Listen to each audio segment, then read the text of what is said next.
Hello students, कैसे हैं आप लोग। आशा करता हूं आप सभी लोग बहुत अच्छे होंगे और हमारे वीडियो को लगातार देख भी रहे होंगे।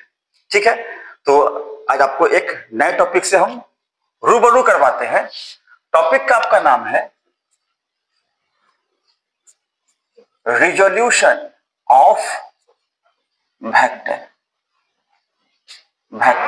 किसी वेक्टर को हम लोग रिजॉल्व कैसे करते हैं। ठीक, तो आज हम लोग इस चीज को सीखेंगे, अच्छे से पढ़ेंगे, कुछ एग्जांपल्स भी छोटे-छोटे देखेंगे।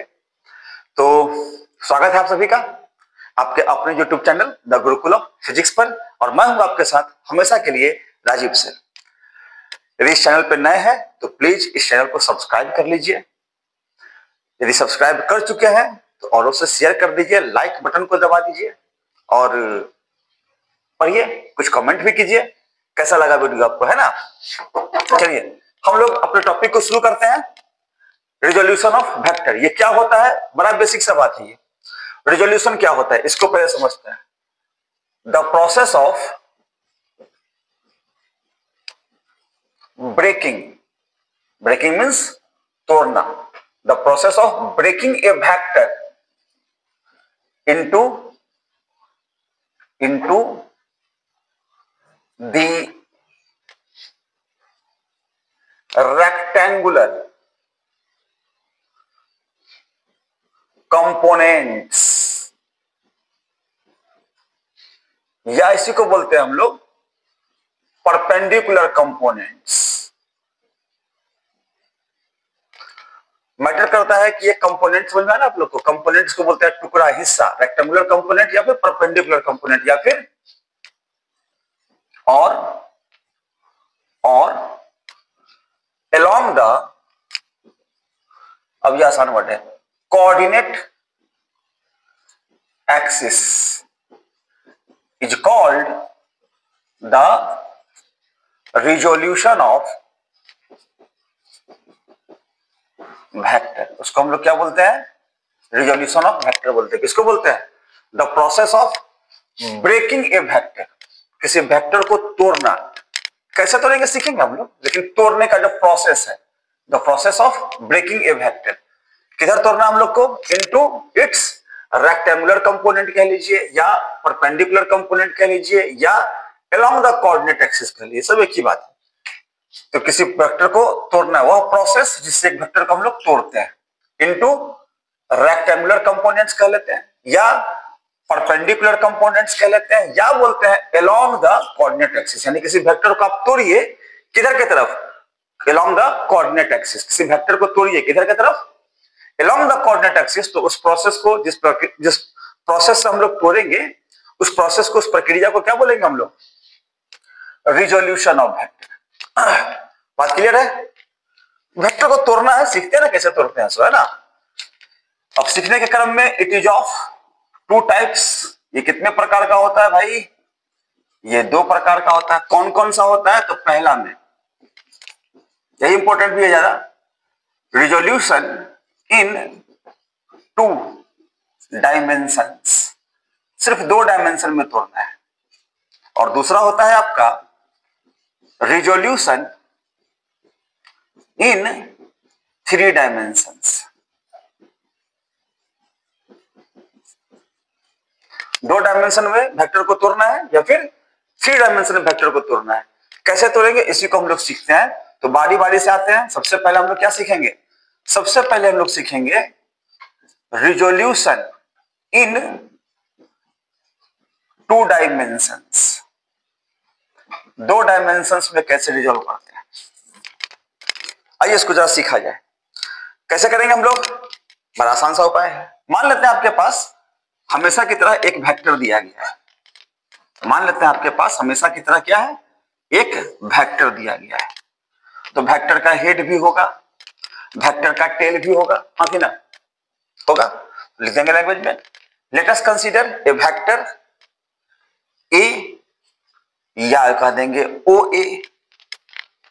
जहां टेल है वहां ओ मान लेंगे, और जहां हेड है जो वेक्टर का नाम होगा वही वेक्टर डाल देंगे। ठीक है, तो कोई वेक्टर दिया हुआ आपके पास, then draw the perpendicular axis from its tail. तो इसके टेल से आप परपेंडिकुलर एक्सिस डाल दीजिए भाई।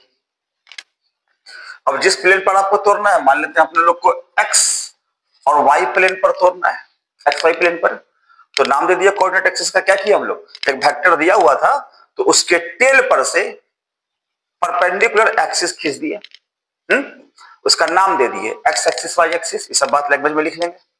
अब करते क्या है कि इसके हेड से परपेंडिकुलर डाल देते हैं। मान लेते हैं ए एम, परपेंडिकुलर डाल दिए, और ए एन डाल सकते हैं परपेंडिकुलर, ए एम और ए एन, कोई दिक्कत। इसको मान लेते हैं हम लोग ए एक्स, इसको मान लेते हैं ए वाई। तो पोजीशन वेक्टर में हम लोग सीख चुके हैं या चलिए नहीं सीखे हैं, तो मेरे पिछले वीडियोज में जाकर के आप इस चीज को देख सकते हैं, सीख सकते हैं, कोई बड़ा बात नहीं है। पोजीशन वेक्टर में हम लोग सीख लिए हैं, बट चलिए यहां फिर से सीख लेते हैं थोड़ा सा। पूरा पूरा बात तो नहीं, इसके लिए तो आपको वीडियो देखना पड़ेगा, अदरवाइज यहां देखिए थोड़ा सा ध्यान देना पड़ेगा। देखिए क्या हो रहा है, हमको ए पर पहुंचना है, ओ से ए, एक सीधा रास्ता गया डायरेक्ट ओ से ए, ठीक। दूसरा ओ से एम गए और एम से ए पर गए, एरो का निशान देख लीजिए, ओ से एम पर गए और एम से ए पर गए, कोई दिक्कत नहीं। या ओ से एन पर गए, एरो के निशान को देखिए, और फिर एन से ए पर गए, ठीक। हम लोग मान लिए हुए है ओ एम बराबर ए एक्स है और ओ एन बराबर ए वाई है, तो लिख सकते हैं यहां पर from triangle law of vector addition. ध्यान में होगा आपको, अदरवाइज ये भी आपका टॉपिक है वेक्टर एडिशन, प्लेलिस्ट में होगा वो, आप उसको जाके देख सकते हैं। क्या होता है, एक ऑर्डर वाला बोले तो एंटी क्लॉकवाइज वाला एक तरफ, क्लॉकवाइज वाला एक तरफ, इस तरीके से बोलते हैं हम लोग। तो एक ऑर्डर में कौन है, सीधा सीधी ओ ए है, ठीक। इसके उल्टा में कौन कौन है, O M plus M A, तो vector O M plus M A. अब चूंकि वेक्टर एम ए बराबर तो दिया हुआ है वेक्टर ओ एन, तो हम लोग लिख सकते हैं यहां पर vector O A is equal to O M plus O N, क्योंकि सारा डिस्टेंस तो ओरिजिन से मापेंगे ना हम लोग। ओ ए को क्या माने हम लोग, ए जो कि दिया हुआ था पहले से, ओ एम कितना है, इसका लेंथ हम लोग ए एक्स माने, ये वाला लंबाई ओ एम, किस एक्सिस की ओर, एक्स एक्सिस की ओर है, तो लगा देंगे आई कैप।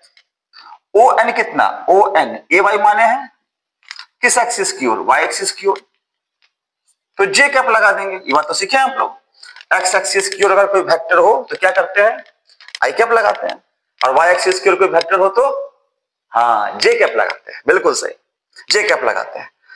जेड एक्सिस की ओर हो तो के कैप लगाते हैं, ये बात तो ध्यान में होगा, बताया था इसको अच्छे से हम यूनिट वेक्टर में, अलग से वीडियो भी डाले यूनिट वेक्टर का, आप उसको देख सकते हैं अच्छे से, ठीक है। तो A X I cap A Y J cap ये सब लोग लगा दिए, ठीक बात है। तो क्या एक वेक्टर दो कंपोनेंट में टूट गया, अभी और रुकिए। यदि मान लेते हैं कि line O A makes an angle theta with positive direction of X axis, मान लेते हैं कि लाइन आपका ओ ए जो है ये एक्स एक्सिस के साथ थीटा एंगल बना रहा है, बना सकता है, बना सकता है। देन tan थीटा कितना हो जाएगा, थीटा के सामने का परपेंडिकुलर लिख देते हैं, ए एम, इसलिए एम ए लिखे हैं तो एम ए ही सही, divided by O M. M A कितना है ए वाई, ओ एम कितना है ए एक्स, यहां से थीटा कितना आ गया, tan इनवर्स ए वाई बटा ए एक्स। ये बात आपको सिखाए थे पोजीशन वेक्टर में, है ध्यान में। जे कंपोनेंट कौन है, जे वाला ए वाई है, तो जे कंपोनेंट बटा आई, वैसे भी लिखते हैं हम लोग, theta is equal to tan inverse J component divided by I component, ऐसे भी लिख सकते हैं। तो ए एक्स क्या हो गया आपका एक्स कंपोनेंट, ए वाई क्या हो गया आपका वाई कंपोनेंट, ठीक है, नाम लिख दिया, कोई दिक्कत नहीं। चलिए अब यहां से क्योंकि हम लोग तो ए एक्स और ए वाई को माने हैं ना, हम लोग ए एक्स और ए वाई को क्या किया है, माने हैं, माने हैं तो उसका वैल्यू तो निकालना पड़ेगा। कैसे, तो कैसे निकालेंगे, आइए इस पर चर्चा करते हैं। नाउ इन ट्रायंगल, देख लीजिए वाला ट्रायंगल, कोई भी ट्रायंगल AOM, AOM ये भी ले सकते थे, AON, कोई भी ट्रायंगल ले लीजिए बराबर, या तो इसको या फिर इसको, इसी को ले रहे हैं हम लोग, है ना। तो ट्रायंगल AOM में cos थीटा कितना होगा, तो cos थीटा के लिए बेस तो हो गया आपका OM और हाइपोटेनियस हो गया OA। OM का वैल्यू कितना माने हैं AX, OM का वैल्यू कितना A, क्या क्रॉस मल्टीप्लाइड कर दें तो AX का वैल्यू कितना आ गया, A cos थीटा आ गया। ऑल्सो साइन थीटा कितना लिखेंगे इसी ट्रायंगल में, तो थीटा के सामने का परपेंडिकुलर, तो परपेंडिकुलर डाले भी हम लोग, कितना होगा AM divided by hypotenuse OA। AM का वैल्यू AY माने हैं तो AY लिख देते हैं, और OA का वैल्यू तो A है, क्रॉस मल्टीप्लाइड करते हैं तो AY का वैल्यू कितना आ गया, AY का वैल्यू आ गया A sin थीटा। अब यहां से putting the values in equation first, इसी को माने हम लोग इक्वेशन फर्स्ट, इक्वेशन फर्स्ट मान ले, तो वेक्टर A बराबर क्या आ सकता है, आ गया AX के जगह पर A cos theta I cap plus A sin theta J cap. देखिए एक वेक्टर दो भागों में टूट गया, किसमें किसमें, A cos थीटा को बोलते हैं X कंपोनेंट और A sin थीटा को बोलते हैं Y कंपोनेंट। क्यों, क्योंकि इसके साथ I कैप लगा है इसलिए बोलेंगे X कंपोनेंट, इसके साथ J कैप लगा है इसको बोलेंगे Y कंपोनेंट। अब ध्यान रखिए स्टार पॉइंट में तो बात याद रखना है आपको, component of A vector is not a vector quantity. किसी एग्जाम में या किसी बुक पे देखे थे, ऑब्जेक्टिव में था, किसी भी वेक्टर का जो कंपोनेंट होता है ना वो वेक्टर क्वांटिटी नहीं है, उसको तो वेक्टर बनाते हैं ना आई कैप और जे कैप को लगाकर, आई कैप जे कैप को लगाएंगे तब वो वेक्टर क्वांटिटी बनेगा। आई कैप लगा दिया मतलब क्या, एक्स एक्सिस की ओर हो गया, जे कैप लगा दिया मतलब क्या, वाई एक्सिस की ओर हो गया। तो ये जो हिस्सा दिख रहा है आपको ए कॉस थीटा, ये केवल है एक्स कंपोनेंट। अब जैसे कि हम अभी एग्जांपल से भी दिखाएंगे, ए साइन थीटा जो है ये क्या है, वाई कंपोनेंट। आई जे तो एक्सिस पर है इसकी वजह से लगा दिए, अगर जेड एक्सिस की वजह तो कैप लगाते हैं ना। तो बात समझ में आया, तो ये आपका थ्योरम था, मेन रिजल्ट तो यहां पे है, मेन रिजल्ट यहां पे एग्जांपल से क्लियर करता है। मान लेते हैं आपके पास कोई एक वेक्टर है a is equal to 2 metre, जो positive direction of X axis के साथ 30 डिग्री का एंगल बनाता है। तो क्वेश्चन कहेगा find X and Y component. तो एक्स और वाई कंपोनेंट आप बतलाइए, सिंपल डाल दीजिए इस फॉर्मूला पे, दोनों बात सीख लेंगे। यहां पे फॉर्मूला पे डालेंगे तो वेक्टर ए कितना लिख सकते हैं, ए के जगह पे 2 है तो 2 cos 30 डिग्री आई कैप, यहां से ए के जगह पर 2 sin 30 degree J cap. Vector A is equal to 2 cos 30 कितना होता है सर, याद है वैल्यू, √3/2 आई कैप, 2 sin 30 कितना होता है 1/2 जे कैप। क्या 2 से 2 को काट दें तो वेक्टर ए कितना आ गया, √3 आई कैप प्लस 1 तो छुपा हुआ है जे कैप। तो इसमें इधर देते हैं, एक्स कंपोनेंट कितना हो गया, आई कैप वाला √3, तो एक्स कंपोनेंट हो गया √3, वाई कंपोनेंट कितना हो गया, ये तो छुपा हुआ एक तो सीधा एक। तो जरा देखिए एक वेक्टर था ए जिसको दो भागों में बांट दिए, √3 आई कैप प्लस जे कैप। तोड़ने का यही प्रोसेस क्या कहलाता है, रिजोल्यूशन ऑफ वेक्टर कहलाता है। तोड़ने का यही प्रोसेस क्या कहलाता है, रिजोल्यूशन ऑफ वेक्टर कहलाता है। चलिए समझ में आया सब लोग को अच्छे से, और समझेंगे इसको, अभी तो स्टार्ट हुआ ना ये, इधर से मिटा दे।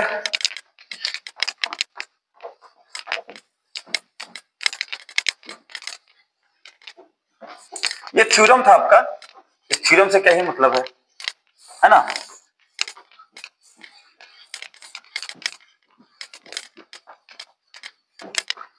अब यहां से हम लोग ये बात भी समझते हैं कि सर कभी हमेशा एक क्यू को वेक्टर दे ले रहेगा। आप यहां पे वेक्टर ए को तोड़ दिए हैं, केवल यही तो नहीं रहेगा, इसके अलावे अगर 2-3 वेक्टर एक साथ दे दे तो क्या करेंगे। तो आमतौर पर भाई मेरे प्यारे होनहार बच्चों, आमतौर पर जब डिस्प्लेसमेंट निकालना होता है ना तो 2-3 वेक्टर एक साथ देता है।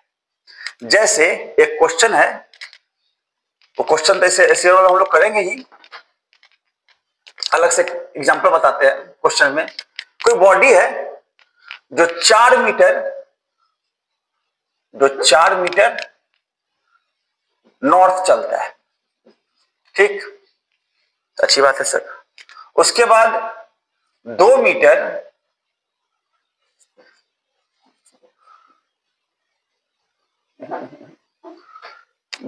आपका चलता है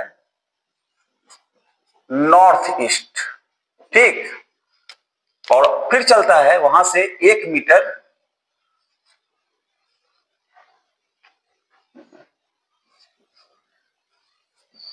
साउथ ईस्ट है सर। देखते हैं पिक्चर बना के, साउथ ईस्ट में चलता है, तो इसका डिस्प्लेसमेंट आपको बताना है। तो वेलन सा बात है, इसका पिक्चर ट्रेस करेंगे। कंपास वंपास का नॉलेज है आपके पास। क्या होता है, ऊपर की तरफ लेते हैं तो नॉर्थ, नीचे की तरफ लेते हैं साउथ, राइट हैंड साइड में ईस्ट, लेफ्ट हैंड साइड में वेस्ट, ठीक है। चलिए इसका पहले पिक्चर बनाना पड़ेगा। सबसे पहले किधर चलता है, 4 मीटर नॉर्थ, तो अंदाजन 4 मीटर नॉर्थ की ओर हम लोग एक डायरेक्शन में एक लकीर खींच दिए, ठीक है, 4 मीटर, अच्छी बात है। अब यहां से 2 मीटर नॉर्थ, देखिए कोई एंगल नहीं ना दिया इसमें, एंगल नहीं देने का मतलब है कि वो 45 डिग्री पर होगा। तो यहां पे क्या करेंगे ना, एक कंपास रख देंगे। इस साइड हो गया आपका ईस्ट, नहीं सबसे पहले में था साउथ ईस्ट, साउथ ईस्ट, नीचे में आपका साउथ, तो साउथ ईस्ट का मतलब हो गया कि ईस्ट के साथ या साउथ के साथ 45 डिग्री का एंगल बनाते हुए चला। कितना चला, 2 मीटर। और दूसरी बार था साउथ वेस्ट, नीचे साउथ और वेस्ट इस साइड था। उतना क्वेश्चन ध्यान नहीं रहता भाई, ये हो गया आपका वेस्ट, ये हो गया साउथ, यहां से 45 डिग्री के एंगल पर 1 मीटर चला। देखिए एक ही क्वेश्चन में 3 फैक्टर आ गया। नाम दिया जाए ओ ए बी और लास्ट यहां पे सी, ओ ए बी सी आया इसमें। चलिए अब इसमें आपको निकालना है डिस्प्लेसमेंट। कैसे निकालेंगे, तो डिस्प्लेसमेंट आपको याद होगा, बचपन में पढ़े हुए थे, आगे हम लोग रेस्टेड मोशन में और अच्छे से सीखेंगे। इनिशियल और फाइनल पोजीशन को मिला दीजिए। इनिशियल और फाइनल पोजीशन क्या करेंगे, मिला देंगे। मिलाने पर क्या मिलेगा, डिस्प्लेसमेंट मिलेगा। तो देख रहे हैं एक ऑर्डर वाला एक तरफ, अपोजिट वाला बराबर के दूसरी तरफ। एक ऑर्डर में कौन है, एक ऑर्डर में सर ओसी है, तो वेक्टर ओसी इज इक्वल टू दूसरे ऑर्डर में ओ ए है प्लस ए बी है प्लस बी सी है। 3 को है, 4 ऑर्डर, 4 को लिखते हैं, है ना। ओसी वेक्टर ओ ए 4 वाई एक्सिस की ओर है, तो क्या लगा देंगे, जे कैप। 45 डिग्री, कोई एंगल नहीं दिया हुआ था ना, इसलिए 45 डिग्री पर होगा, ठीक है। तो 2 मीटर को तोड़ना है 45 डिग्री पर। देखिए ये 4th क्वाड्रेंट में है, इस साइड प्लस लेंगे तो नीचे वाला माइनस लेंगे, यानी कि एक्स वाला प्लस वाई वाला माइनस। आई कंपोनेंट इसका क्या हो जाएगा, प्लस में हो जाएगा, तो 2 cos 45 degree I cap minus 2 sine 45 degree J cap. इस 45 को तोड़ दिया भैया, देखिए तो ये 3rd क्वाड्रेंट में है, तो दोनों माइनस होगा ना, आई वाला भी माइनस में, जे वाला भी माइनस में, तो लिख देंगे माइनस, एक गुना में छुपा हुआ है, तो cos 45 degree I cap minus sine 45 degree J cap. कोई दिक्कत? कोई दिक्कत नहीं सर। तो सभी वेक्टर को हम लोग इसी फॉर्मूला के आधार पर तोड़ देते हैं। ठीक, इस पर तोड़ने के बाद अब आई वाले को आई के साथ, जे वाले को जे के साथ, तो दो में से एक घट जाएगा ना आई वाला, इधर तो जे है सिर्फ, आई वाले में सिर्फ दो में से एक घट गया तो कितना बच गया, एक तो गुना में छुप जाएगा, सीधा लिख सकते हैं हम लोग cos 45 डिग्री आई कैप। और जे वाले में देखिए तो ये प्लस में 4 2 और यहां से 1 3 minus 3 sign 45 degree J cap को बाहर निकाल दिए। cos 45 का वैल्यू 1/√2 आई कैप 4 माइनस 3/√2 जे कैप। 1/√2 का मतलब कितना, √2 का वैल्यू 1.414 होता है, तो 1.4 लीजिए ना, थोड़ा बहुत का अंतर है। 3√2 का वैल्यू 1.4, 1/1.4 0.7 07 भी होता है, चलिए लीजिए 4 माइनस 2.1 के आसपास। आप कैलकुलेटर पे सॉल्व करके देख सकते हैं, तो 0.707 आई कैप प्लस 1.9 जे कैप। अब यहां से हम लोग को डिस्प्लेसमेंट का मतलब क्या हो जाएगा, ओसी का पहले तो मैग्नीट्यूड निकाल लीजिए, फिर डायरेक्शन निकालना होगा। तो क्या करेंगे, आई वाले का स्क्वायर 0.7 का स्क्वायर प्लस 1.9 का स्क्वायर, इसको सॉल्व कर लेंगे, तो ये हो जाएगा आपका मैग्नीट्यूड डिस्प्लेसमेंट का। डायरेक्शन के लिए थीटा बराबर क्या कर देंगे, tan इनवर्स जे कंपोनेंट 1.9 0.7 भाग दीजिएगा, तो ये आपको दे देगा मैग्नीट्यूड का, सॉरी डिस्प्लेसमेंट का डायरेक्शन, और ये दे देगा आपका मैग्नीट्यूड। तो सॉल्व करके इसको आप निकाल के एग्जांपल के रूप में कैरी कर सकते हैं। और भी कई सारा है इस तरीके से, जैसे कि इधर से मिटाते हैं,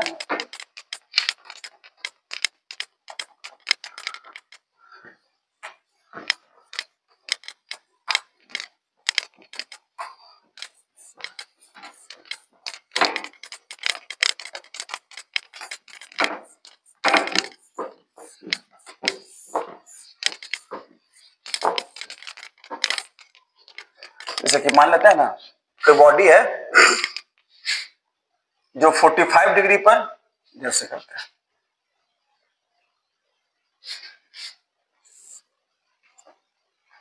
5 मीटर चला, किधर चला, साउथ वेस्ट में, इधर हो जाएगा आपका वेस्ट, इधर साउथ, कोई एंगल नहीं, 45 डिग्री। यहां से 4 मीटर चला ईस्ट में, 4 मीटर ईस्ट में, और यहां से अब मान लेते हैं कि 60 डिग्री साउथ ईस्ट चलता है, सॉरी नॉर्थ ईस्ट चलता है, तो यहां पर 60 डिग्री कितना चला, 6 मीटर। देखिए यहां भी आपका 3 वेक्टर हो गया, कौन कौन, ओ ए बी और ये आपका सी, 3 वेक्टर हो गया।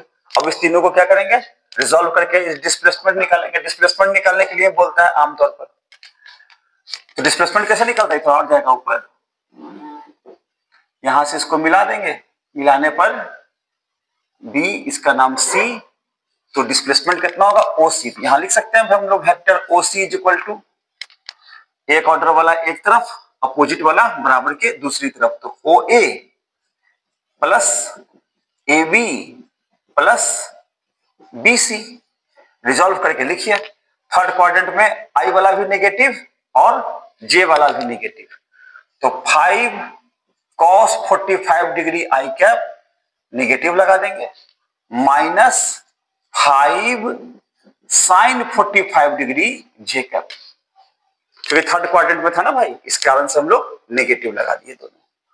ए बी तो सीधा सीधी जा रहा, 4 आई कैप सामने, बी सी 60 डिग्री पे है, तो फर्स्ट क्वाड्रेंट में ना, तो एक्स वाला भी पॉजिटिव, वाई वाला भी पॉजिटिव, तो plus 6 cos 60 degree I cap plus 6 sine 60 degree J cap. अब क्या करते हैं हम लोग, इतना करने के बाद आई वाले को आई के साथ, जे वाले को जे के साथ। तो 4 अकेला है तो लिख दीजिए पहले 4 आई कैप में, 6 कॉस 60 डिग्री और यहां से -5 कॉस 45 डिग्री, आई कैप लगा दिए। जे वाला में 2 गो है, एगो प्लस में 6 एगो इधर, तो 6 sine 60 degree -5 sign 45 degree J cap, बस हो गया। साइन कॉस का जो वैल्यू है, अब वैल्यू को रखिए, आई वाले का स्क्वायर कीजिए, जे वाले का स्क्वायर कीजिए। तो इस तरीके से हम लोग उसका डिस्प्लेसमेंट का मैग्नीट्यूड निकाल लेते हैं, है ना। और मैग्नीट्यूड निकालने के बाद हम लोग उसके डायरेक्शन को निकालना होगा, तो tan इनवर्स जे कंपोनेंट बटा आई कंपोनेंट कर देंगे, बात आपका बन जाएगा। क्लियर है। तो इसी तरीके से हम लोग डिस्प्लेसमेंट को सॉल्व करते हैं। आप लोग चाहिएगा तो इसको रोक करके आराम से सॉल्व करके देख सकते हैं, ठीक बात है। चलिए इधर से हम लोग अब बिठा देंगे इसको। और एक थ्योरम है इसे कि 45 डिग्री पर होता है, क्यों होता है सर, आप कोई एंगल नहीं लेते हैं, नहीं बताते हैं, तो वो 45 डिग्री से ही पास करता है। क्यों करता है, तो आइए जरा हम लोग इस थ्योरम को भी थोड़ा सा देख लेते हैं। मैथमेटिकल है तो थोड़ा सा उसको भी हम लोग देखते हैं। चलिए मान लेते हैं अपने पास कोई वेक्टर है ओ ए, यही था आपका वेक्टर ए शुरू में, एक्स एक्सिस वाई एक्सिस, ये परपेंडिकुलर डाले थे हम लोग, है ध्यान में, ए एम, और यहां से परपेंडिकुलर डाले थे ए एन, ठीक। मान लेते हैं ये एक्स एक्सिस के साथ थीटा एक्स बनाया और वाई एक्सिस के साथ थीटा वाई बनाया। लिख भी देते हैं, if vector A makes an angle theta X and theta Y with X and Y axis respectively, then तब क्या होगा, अब जरा देखिए तो, तब हम लोग लिख सकते हैं क्या, कॉस थीटा एक्स, ये तो ए एक्स माने थे, ये वाला ए वाई माने थे, तो ए एक्स बटा ए का मैग्नीट्यूड, या लिख सकते हैं ए एक्स, देखो खोल के लिखते हैं, थीटा एक्स सामने का ये बेस होगा ओ एम बाई हाइपोटेनियस कितना ओ ए, ओ एम का वैल्यू कितना ए एक्स, ओ एम कितना ए, या लिख सकते हैं ए एक्स बाई ए का मैग्नीट्यूड होगा तो A X X square plus A Y square, root में ए का मैग्नीट्यूड नहीं लेंगे, कंपोनेंट है तो। सिमिलरली इसी प्रकार से अगर कॉस थीटा वाई देखे तो थीटा वाई के लिए base O N by O A, O N का वैल्यू कितना ए वाई, ओ ए का वैल्यू ए वाई तो ए वाई है, और ए का मैग्नीट्यूड क्या लिख देंगे ए X X square plus A Y square का अंडर रूट, लिखेंगे ना ऐसा, आई वाले का स्क्वायर जे वाले का स्क्वायर। चलिए इसी हिसाब से अब यहां से हम लोग क्या करते हैं, अपने मर्जी से वैल्यू निकालते हैं, cos square theta X plus cos square theta Y. तो इसका स्क्वायर करेंगे तो रूट हट जाएगा, ऊपर में बच जाएगा ए एक्स का स्क्वायर और रूट हटाकर ए X X square plus A Y square. इसका स्क्वायर करेंगे तो ए वाई का square A X X square plus A Y square, LCM लेंगे, एलसीएम कितना होगा ए X X square plus A Y square, ऊपर क्या बच गया ए X X square plus A Y square बचेगा, एलसीएम तो आ ही गया ना, बस इतना बचा। अब ये दोनों कट जाएगा, कट के कितना आ गया एक, this implies cos square theta X plus cos square theta Y कितना आ गया एक। ऐसे फॉर्मूला भी कभी कभी काम देता है न्यूमेरिकल्स को बनाने में, है ना। अब इसके बाद कंडीशन लेते हैं कि if theta X is equal to theta Y is equal to theta, then तब क्या होगा, लिख लेते हैं ना, cos square theta plus cos square theta is equal to 1, क्यों, क्योंकि थीटा एक्स भी थीटा लेते हैं, थीटा वाई भी थीटा ही लेते हैं, थीटा थीटा ले लिए तो cos square theta plus cos square theta is equal to 2 या 1, या लिख सकते हैं 2 cos square theta is equal to 1, या लिख सकते हैं cos square theta is equal to 1/2, या लिख सकते हैं cos theta is equal to कितना 1/√2। 1/√2 कब होगा सर? दिस इंप्लाइज थीटा बराबर 45 डिग्री। तो बीचों बीच निकलता है, इसलिए जो पहला एग्जांपल करवाए थे ना, नॉर्थ ईस्ट साउथ ईस्ट इस तरीके से कुछ भी लिखा रहता है, जब एंगल नहीं दिया हुआ हो तो हम लोग क्या करते हैं 45 डिग्री का एंगल लेते हैं। और अगर दिया रहेगा इस तरीके से कि 60 डिग्री नॉर्थ ऑफ ईस्ट, तो ऑफ के बाद कौन सा है? ईस्ट है ना, तो ईस्ट के साथ, ईस्ट इधर हुआ ना और नॉर्थ इधर हुआ, तो इसके साथ 60 डिग्री का एंगल बनाएगा ये। नॉर्थ वेस्ट कहता, अगर बोलता कि नहीं हमको नॉर्थ वेस्ट बताइए भाई, नॉर्थ वेस्ट, तो नॉर्थ ऊपर हो गया, वेस्ट इधर हो गया, तो वेस्ट बाद में ना, ऑफ नॉर्थ ऑफ वेस्ट ना, तो वेस्ट के साथ 60 डिग्री यहां बनाता, ऑफ के बाद जो होगा वो हम लोग एंगल में कंसीडर करेंगे, उसके साथ एंगल बनाएगा। इसके अलावा ये नॉलेज हो गया। इसके बाद हम लोग अगर कोई एंगल नहीं दिया हुआ होगा तो 45 डिग्री से पास करेगा। दूसरा बात, तीसरा बात, क्वाड्रेंट का भी नॉलेज होना चाहिए। दिशा का ज्ञान तभी बताए थे आपको, ऊपर की ओर नॉर्थ होता है, नीचे की ओर साउथ होता है, राइट साइड में ईस्ट होता है, तो लेफ्ट साइड में वेस्ट होता है क्या? तो डायरेक्शन तो आपके पास है ही। अब इसमें क्या है ना, क्वाड्रेंट को ऐड कर लीजिए। जब पिक्चर बनेगा तो क्वाड्रेंट को ऐड करेंगे। कैसे ऐड करेंगे? आपको याद होगा, ये होता है फर्स्ट क्वाड्रेंट, ये होता है सेकेंड क्वाड्रेंट, ये होता है थर्ड और ये होता है फोर्थ। इसमें क्या लेते हैं? प्लस। देखिए प्लस, ऊपर वाला भी प्लस। इसमें क्या होता है? एक्स वाला माइनस, वाई वाला प्लस। इसमें एक्स भी माइनस, वाई भी माइनस, तो माइनस माइनस, एक्स वाला प्लस, वाई वाला माइनस, तो प्लस माइनस। इस तरीके से हम लोग क्वाड्रेंट का नॉलेज भी रखते हैं और किसी भी वेक्टर को उस हिसाब से रिजॉल्व कर लेते हैं। समझ में आया सब लोग को? और भी समझ आएंगे इसको जब वेक्टर का न्यूमेरिकल्स करेंगे ना हम लोग एक्सिगमा वगैरह से, तो और अच्छे से आपको डील करके बताएंगे। ठीक है, ऐसे ये ग्रुप एग्जांपल दिए हैं, बस ध्यान रखना वेक्टर को तोड़ना है दो डायरेक्शन में, परपेंडिकुलर दो डायरेक्शन में तोड़ना है। ठीक है, तोड़ने का यही प्रोसेस क्या कहलाता है? रिजोल्यूशन ऑफ वेक्टर कहलाता है। ठीक है, इसको मिटाते हैं। आप लोग तो लिख ही लिए होइएगा वीडियो को रोक करके। ऑफ के बाद जो भी दिशा होगा उस दिशा के साथ, उस डायरेक्शन के साथ एंगल बनाएंगे। अगर कोई एंगल नहीं दिया होगा तो 45 डिग्री पर कंसीडर करेंगे। क्वाड्रेंट का नॉलेज रखेंगे, किसके साथ बनाया तो प्लस प्लस प्लस माइनस, इस तरीके से हम लोग करते रहेंगे। ठीक है, तो वेक्टर रिजॉल्व हो जाता है, फिर वैल्यू डालेंगे, उसको सॉल्व करके हम लोग इजिली निकाल लेंगे। अब यहां से बचता है आपके पास रिजोल्यूशन इन 3 डायमेंशंस। तो 3 डायमेंशन का रिजोल्यूशन कोई बहुत बड़ा बात नहीं है। मेन क्वेश्चन क्या है ना कि 2 डायमेंशन से ही पूछता है। ठीक है, और 2 डायमेंशन से पूछेगा तो अब हम लोग उसको बना सकते हैं थोड़ा सा देख करके इसको। लेकिन 3 डायमेंशन का भी होता है। कैसे होता है? बड़ा ही आसान है, आइए देख लीजिए।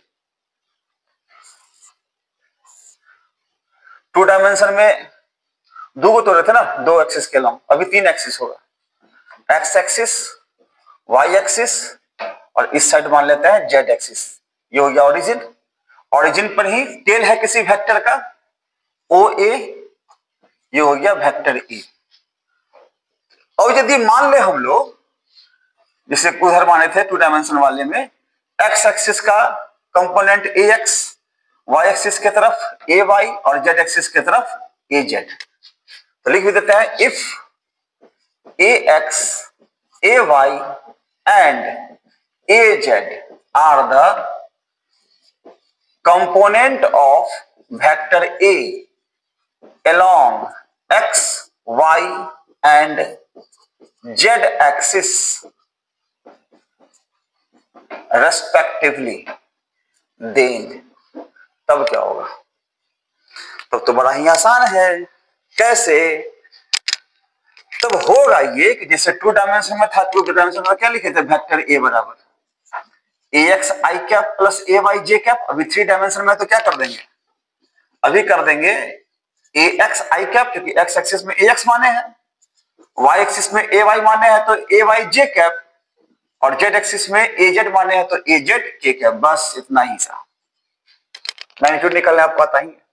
इसमें ax क्या हो गया, ax हो गया x कंपोनेंट, ay क्या हो गया, ये हो गया y कंपोनेंट, az क्या हो गया, ये हो गया आपका z कंपोनेंट। सिंपल बात है। जैसे 2 डायमेंशन का किए ना, जैसे 2 डायमेंशन का किए, ठीक उसी तरीके से 3 डायमेंशन का हो गया। मैग्नीट्यूड पूछेगा तो i वाले का स्क्वायर प्लस j वाले का स्क्वायर प्लस k वाले का स्क्वायर। यहां भी मैग्नीट्यूड पूछा तो क्या किए थे हम लोग, अंडर रूट i वाले का स्क्वायर प्लस j वाले का स्क्वायर, यहाँ k है तो k वाले का भी स्क्वायर। ये सब बात हम लोग पोजिशन ऑफ वेक्टर में सीखे थे क्या, नहीं सीखे हैं? तो वीडियो जाकर फिर से देखिए, ठीक। चलिए, ये हो गया आपका मैग्नीट्यूड। इसमें डायरेक्शन निकालना था तो tan इनवर्स ए वाई बटा ए एक्स किए थे, जे कंपोनेंट बटा आई कंपोनेंट किए थे। 3 डायमेंशन में भी करेंगे क्या, नहीं, यही तो इसमें एक्स्ट्रा सीखना है। 3 डायमेंशन वाले में हम लोग tan इनवर्स नहीं लगाएंगे। क्यों नहीं लगाएंगे, क्योंकि 3 गो है, 2 गो था तब ना परपेंडिकुलर और बेस के आधार पर निकाल लिए थे, यहाँ तो 3 गो है, कैसे निकालेंगे। इसके लिए हम लोग करेंगे डायरेक्शन कोसाइन। इसके लिए क्या करेंगे, डायरेक्शन कोसाइन, इसको सीखना होगा। कैसे, आइए दिखाते हैं। मान लेते हैं कि वेक्टर एक्स एक्सिस के साथ अल्फा बनाया, ठीक, वाई एक्सिस के साथ बीटा बनाया, और जेड एक्सिस के साथ गामा एंगल बनाया। बना सकता है, इस बात को लिख दीजिए। If vector A makes an angle alpha, beta and gamma with X, Y and Z axis respectively, then तब क्या होगा, अब इधर लिखते हैं। तब cos थीटा एक्स बराबर क्या लिखेंगे, बेस बाय हाइपोटेनियस। तो अल्फा के लिए गौर से देखो, यहां दिखाते हैं। अल्फा के लिए अगर ट्रायंगल पूरा किए होते हम लोग, तो अल्फा के लिए बेस कौन होता, एक्स वाला। हाइपोटेनियस कौन होता, ए वाला, हाँ कि ना, हाँ सर जी, अल्फा के लिए तो यही होता, क्योंकि बेस तो ये सामने का परपेंडिकुलर होता। अल्फा के सामने ना परपेंडिकुलर होगा, बेस कौन होगा, एक्स। तो लिख दीजिए एक्स बाई ए, या लिख सकते हैं ए एक्स। ए का मतलब ए का मैग्नीट्यूड बोले तो A X X square plus A Y square plus A Z square. इसको अपने मर्जी से मान लेंगे हम लोग L. Similarly cos theta Y निकालना होगा तो थीटा वाई थोड़े, सॉरी अल्फा बोल रहे, लिख रहे थीटा एक्स, पिछला वाला याद आ गया। अल्फा बराबर, अल्फा माने अभी बीटा माने वाई एक्सिस के साथ, तो बीटा निकालना होगा तो इसका ये परपेंडिकुलर होता है तो लेना ही नहीं अपने लोग को। बेस क्या होगा इसका, ए वाई, और हाइपोटेनियस क्या होगा ए, तो लिख सकते हैं A Y by under root A X square plus A Y square plus A Z square. इसको अपने मर्जी से मानेंगे हम लोग एम, समझ रहा है बात।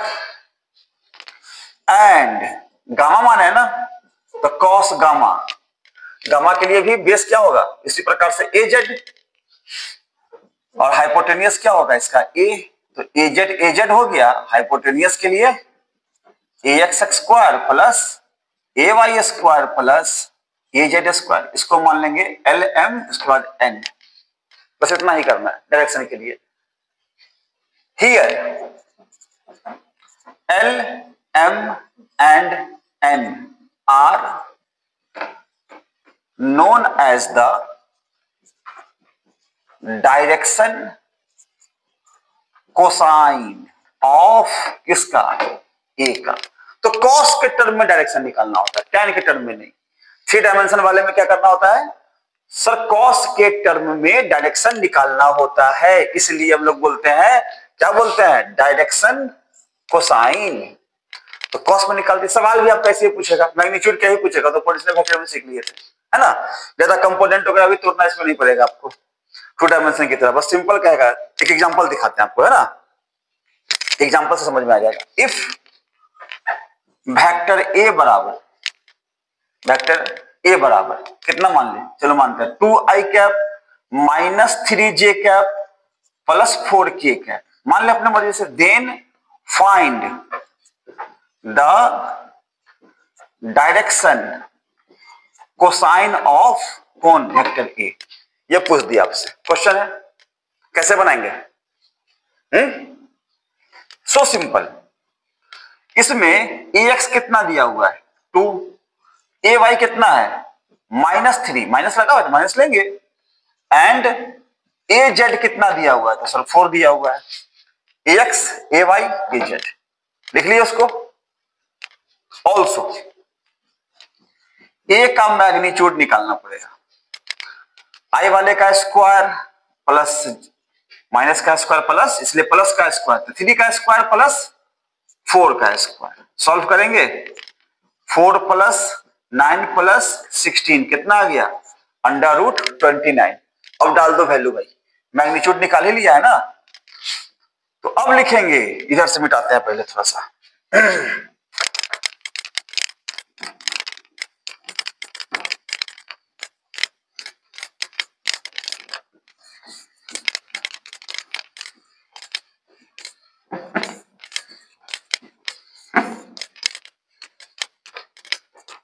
अब लिखेंगे इसमें cos alpha is equal to कितना, ax बटा a का मैग्नीट्यूड, ax कितना है 2, a का मैग्नीट्यूड √29, इंप्लाइज अल्फा बराबर cos इनवर्स 2 बाई √29।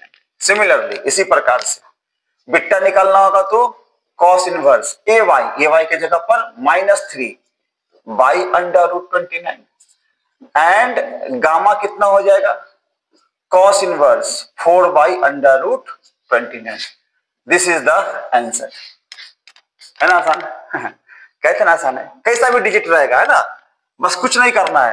अगर वेक्टर 3 कंपोनेंट में दिया हुआ है तो आपको ax दिया हुआ है, ay दिया हुआ है, az दिया हुआ है, 3 चीज तो आपको दिया हुआ है।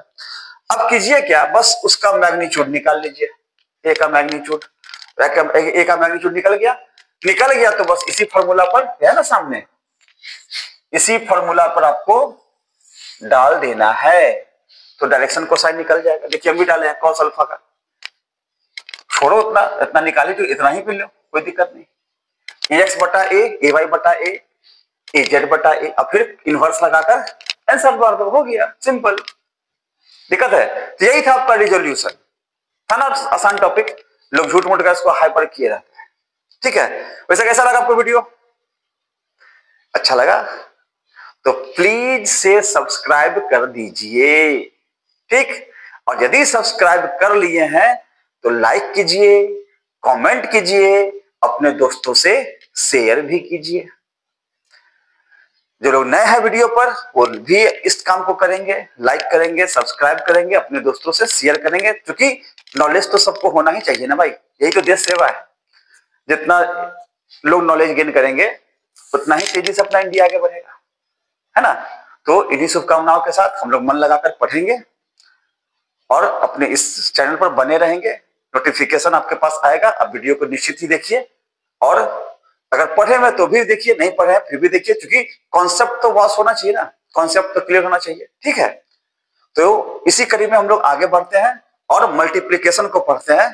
तो मिलते हैं हम लोग फिर अगले वीडियो में, तब तक के लिए बाय।